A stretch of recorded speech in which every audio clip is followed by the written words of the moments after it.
Trial of Seven. A Knight of the Seven Kingdoms. Best action scene explained battles are a big part of George R.R.R. Martin's Westeros. Initially, Game of Thrones became popular by focusing on political intrigue and mature subjects, rather than more traditional fantasy elements. Over time, though, the series began introducing more action and increasingly bigger battles into the mix, pushing the limits of what seemed possible on television. These sequences ranged from one-on-one duels to sweeping, epic confrontations, although Season 2's Battle of the Blackwater still stands out as the show's crown jewel. The first Game of Thrones prequel spin-off series, House of the Dragon, continued that trend by starting out as a small-scale, grounded story about a royal succession crisis that quickly imploded into all-out war. Now, we have A Knight of the Seven Kingdoms, a prequel spin-off that's quite unlike its predecessors. Rather, it's a show that's full of humor and focuses on the small folk of Westeros over the conflicts between its rulers. And while the series does connect directly to certain Game of Thrones characters, it's otherwise a complete and welcome change of pace. And yet, because it still takes place in Westeros, A Knight of the Seven Kingdoms, Season 1 climaxes with a Trial of Seven, an action-packed scene full of misery, violence, and tragedy. A Trial of Seven is itself a trial by combat, dating back to the very beginning of the Faith of the Seven, when the Andals arrived in Westeros.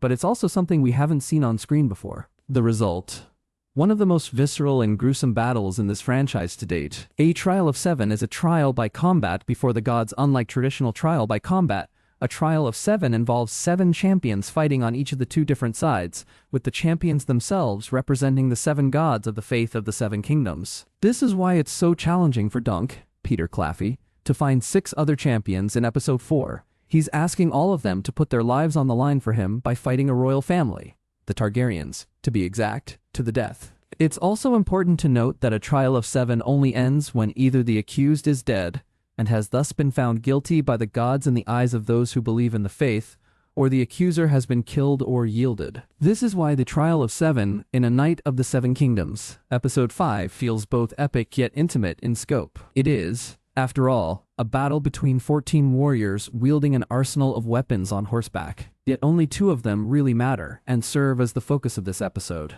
The most brilliant choice director Sarah Adina Smith makes in this episode is to depict most of the battle from Dunk's point of view, literally. In fact, we spend much of Episode 5 surveying the rest of the action from inside of Dunk's helmet, which affords us a subjective perspective on the battle. This, in turn, makes his Trial of Seven a chaotic, blurring, and otherwise confusing affair by design, to the degree that we're never too certain where the other champions are, or which ones are still alive at any point in time, yet we're always keenly aware of the incredible and brutal violence being inflicted. The Trial of Seven on A Knight of the Seven Kingdoms arguably bears a resemblance to the famous Battle of the Bastards on Game of Thrones, as both of them capture an incredibly brutal and violent conflict through stunning visual storytelling. Likewise, the Trial of Seven utilizes its violence to tell a specific story while still being quite grotesque and horrific. Indeed, over the course of the trial, poor Dunk is beaten, stabbed, bludgeoned, and impaled,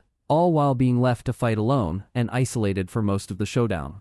That last part is important, since it drives home Dunk's arc so far. He is, after all, an underdog trying to make a name for himself in a world that values bloodlines and status above all else. Moreover, he's a man isolated by his fervent belief in true knighthood, which is why he has such trouble convincing others to join his cause. It's also why it never even occurs to him that a fellow like Lionel Baratheon, Daniel Ings, would team up with him purely for a shot at glory, or that Humphrey Harding, Ross Anderson, would come along for the ride just to take revenge on Aerion Targaryen, Finn Bennett, for deliberately killing his horse in their jousting match. In the end, all that really matters is that Duncan needs to defeat his accuser, thus proving he can slay the figurative dragon with his crappy armor and broken shield. That this episode manages to give us a battle as impressive as any on Game of Thrones with only 14 people, 12 of which are mostly kept off screen, is simply spectacular. A Knight of the Seven Kingdoms is streaming on HBO Max.